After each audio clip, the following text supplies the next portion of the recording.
Hello, everyone. Welcome to my channel. I heart Aries. My name is Chelsea, and this is the channel where we do all Aries readings. So, this was going to be a reading, but now I feel like it should just be a law of attraction talk because I have an intro to talk about for this law of attraction talk, and then I may pull some cards at the end because I see some people. I know they're not like ride or die I Heart Aries fans, but some people will kind of like complain about the talking in the beginning of the videos.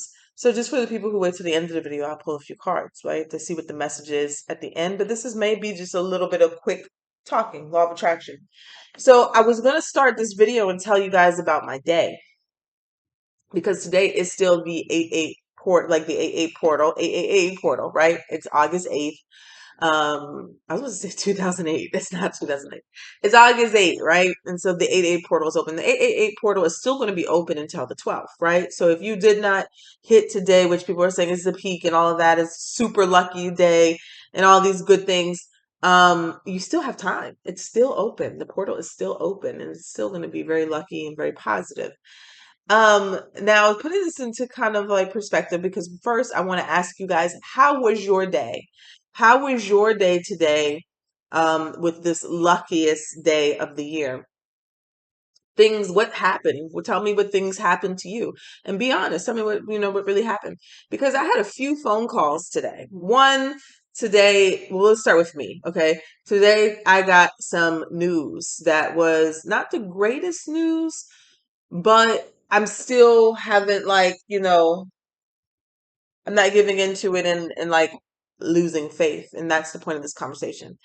I had a very productive day. Today I volunteered at my community center. I um probably about the end of that shift of volunteering, I got some of the news that I got, and it you know, kind of pushed me off kilter a little bit. But I still pushed through, had lunch, went to the gym and worked out, did my lifting. Because I'm a weightlifter. If a lot of you don't know, I weightlift. And then I was like, and then I kind of just moseyed around to make plans for me to start traveling and leaving. So I'm going to have a few videos that are going to be posted throughout the rest of the week. They will be pre-recorded videos. They will be shorter videos.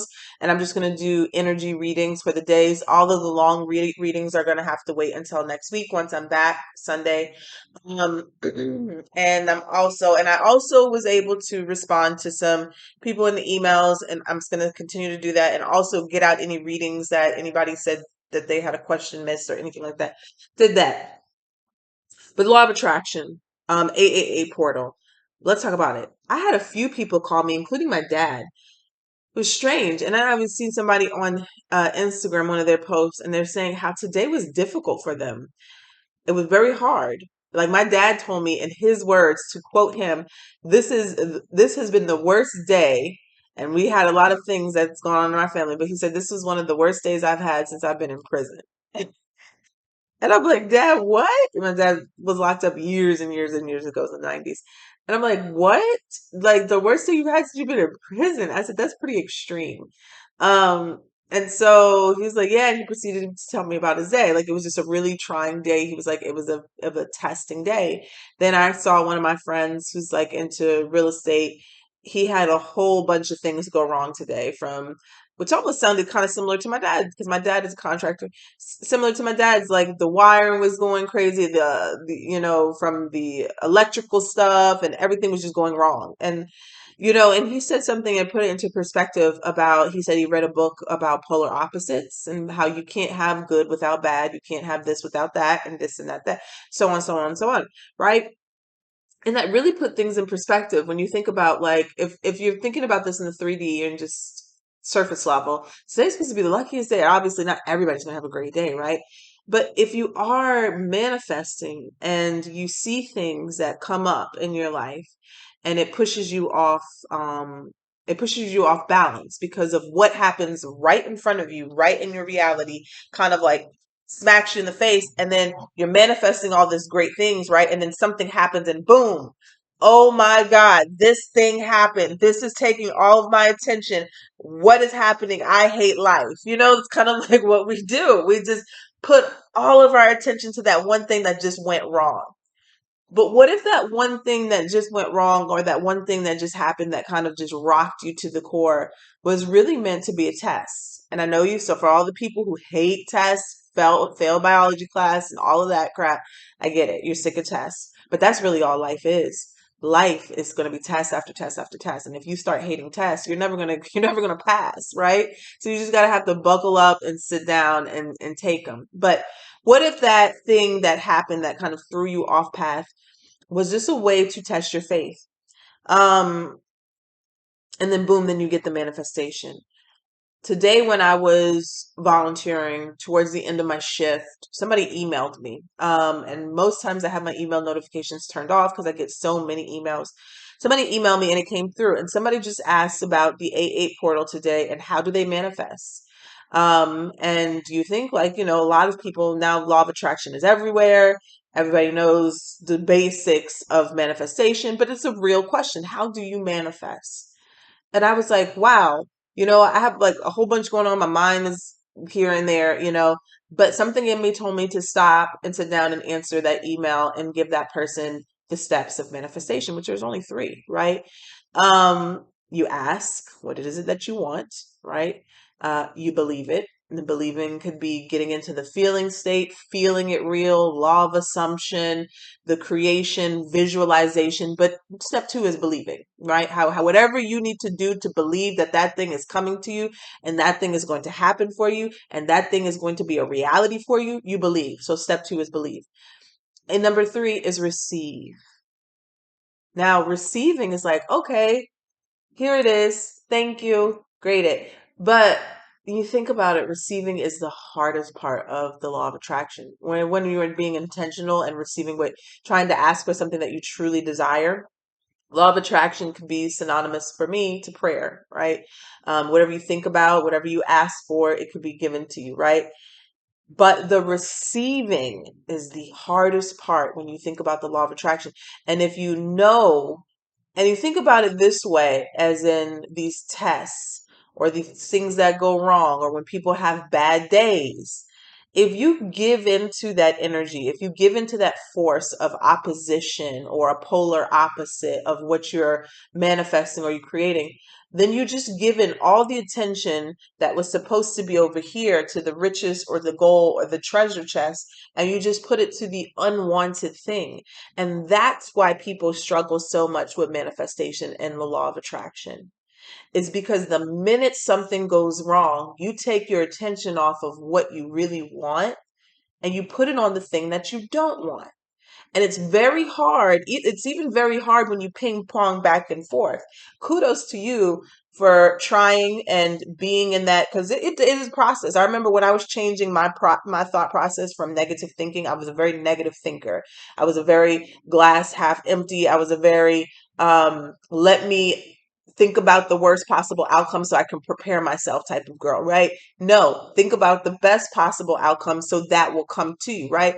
And it took months for me to train my brain. Anytime a negative thought came up, I would immediately stop it and counteract it and switch it to a positive thought. That's all it is when you're changing your mindset.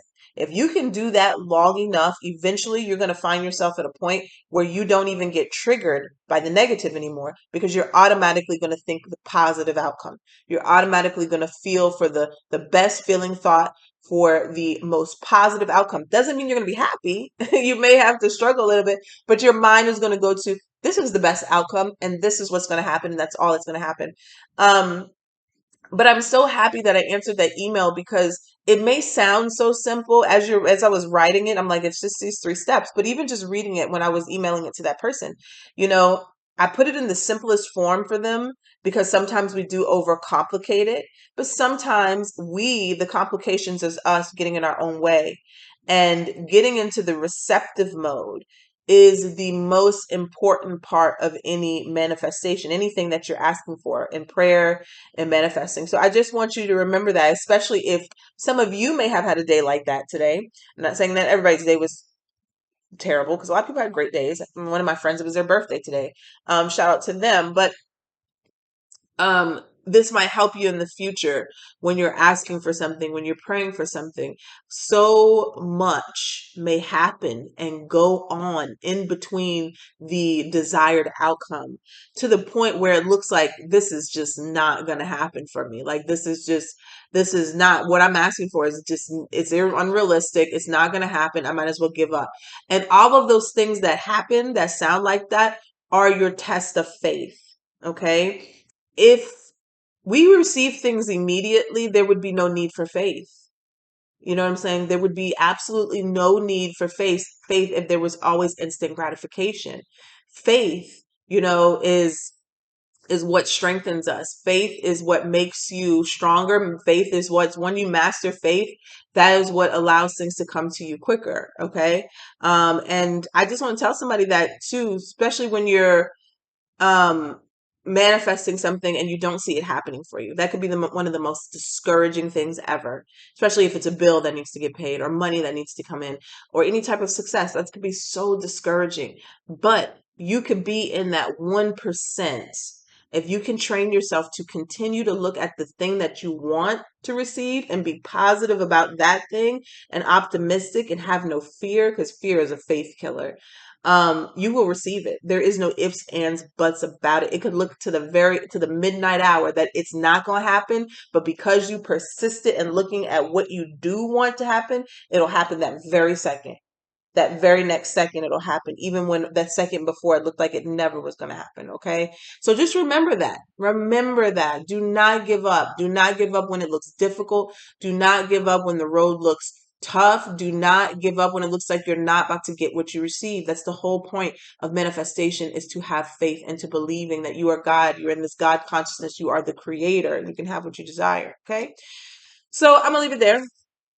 I'm not gonna talk anymore, but this was a talk. This was not a reading, but I am gonna leave you with some messages, okay? And I think I'm just gonna leave you with an oracle message.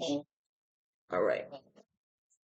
And I'll pull one card with it. Let's see here. What do we have here for Aries? Holy Spirit, Spirit Guides and Angels, please all give a message here for Aries, the Aries Collective, Sun, Moon, Venus, and Rising. Thank you.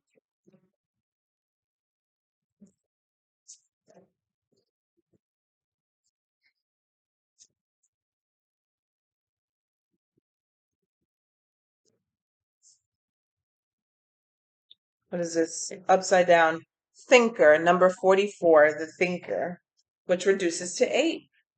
Let's see. Our lucky number today. Here it is, the Thinker. All right. So it says strategy, being analytical and logical. The ability to reason and strategize is the focus now. Take things at face value and follow the logical path. Your calculations will prove to be correct, for in this moment there is no deeper meaning than what is. Things are exactly as they seem, and you have all the information you need. Keep it simple, and you will win the game of life you're playing right now. Okay, I'm going to read the relationship message. It says, love is not logical, but when you choose a partner, it is good to have things in common other than desire. This is a time to weigh the pros and cons of your partnership. If there is enough common ground, go for it. If not, there are other fish in the sea. Don't force it to work. And should others tell you who they are, take them at their word. Now is not the time to indulge in this. No matter what, in this case, the facts are the facts. Okay, so that could be a message for somebody. At the bottom of the deck, you have why. So knowing what your why is in a situation. Let's see. Let's pull one tarot card here for Aries for this message.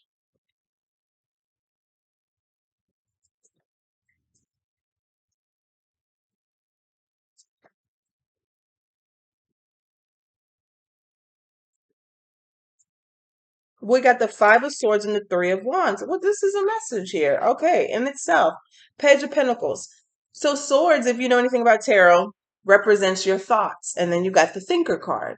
Five of Swords here is someone here who is conflicted, who has this, their mind is going, if this is just you and the energy of yourself, this is your mind is going back and forth, battling each other in conflict here. Okay. To the point where you don't even know what is real. Okay. And I think that's what the meaning here of this thinker card, basing it on reality, what it is that you want, what is it that you're, thinking about. But the Five of Swords could be mental conflict. Sometimes if you're dealing with another person, it could be a battle here, an argument, and this could be an argument in your mind. But with the Three of Wands coming out, I love this message, actually. I love this. With the Three of Wands coming out and the Five of Swords here, if you see here, your mind is trying to win a battle here, but the Three of Wands is the action. You're going to continue. If you see here, his back is turned to this. Okay. So that's sometimes what you have to do with this Five of Swords energy here. When your mind is in conflict, especially going back and forth between reality, what is real and what is not real, what do you desire to manifest, and what is still in front of you, the reality of things not working out. Sometimes you have to turn your back on what is. And the Three of Wands is also a card of positivity, right? Optimism, being optimistic, positive expectation, faith. This person is waiting, right? This person is waiting in faith for what is to come in. We call this sometimes waiting for your ships to come in, okay? And if there are ships in this deck too. So waiting for your ships to come in, but this person is so expectant that these ships are coming that he's standing right there and waiting until they get there. Doesn't matter how long they take. He's standing there and waiting there. So this is a good message here for people who, when your mind is playing tricks on you with this Five of Swords and this Three of Wands here. And then the seed is planted and it's manifested. We have the Page of Pentacles at the bottom of the deck. So, and then it becomes a reality. So that is good. So that's what I have for you guys. Take care.